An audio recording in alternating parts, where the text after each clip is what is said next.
बात्रा कुटुंब परिवाराचा स्नेह संमेलन मेळावा उत्साहात वाडा येथे संपन्न।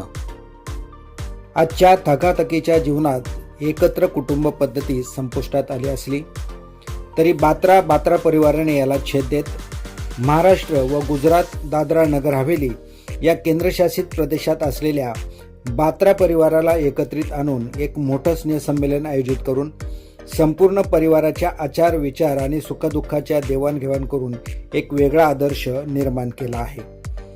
आज वाडा तालुक्यातील दहिवली कुंभिस्ते येथे महाराष्ट्र व गुजरात येथील बात्रा परिवार एकत्र येऊन आपल्या कुळदैवताच्या पूजनाने कुटुंब मेळाव्याला सुरुवात झाली। त्यानंतर गावातून कुळदैवतसह अन्य ठिकाणाहून आलेल्या परिवारासह भव्य पारंपरिक पद्धतीने पारंपरिक वाद्यांच्या तालावर मिरवणूक काढण्यात आली। मेळाव्या दरम्यान कुटुंबातील ज्येष्ठ सभासदांचा व परिवारातील कर्तबगार महिलांचा सन्मान करण्यात आला। यावेळी कुटुंबातील ज्येष्ठ व्यक्तींनी मोलाचं मार्गदर्शन करून आपले कुटुंब एकत्र येऊन एकमेकांच्या सुखदुःखाच्या प्रसंगी धावून गेलो पाहिजे।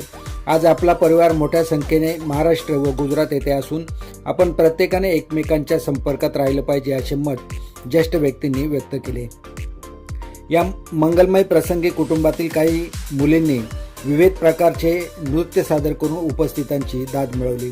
सदर मेळाव्याचे नियोजन राजू बात्रा, माधू बात्रा, कर्षद बात्रा, निवृत्ती बात्रा, साईनाथ बात्रा, सोमाभाई बात्रा, रमेशभाई बात्रा, देवराम बात्रा, विलास बात्रा, नितीन बात्रा, रामनाथ बात्रा, दहिवली कुंभिस्ते येथील बात्रा परिवाराने अथांग मेहनतीने संमेलन यशस्वी केले। तर कार्यक्रमाचे सूत्रसंचालन लोकहिंद चॅनलचे पत्रकार मकरंद बात्रा व निवृत्ती बात्रा यांनी करून सर्वांचे आभार मानून स्नेहभोजनाच्या आस्वादाने स्नेह संमेलनाची सांगता करण्यात आली।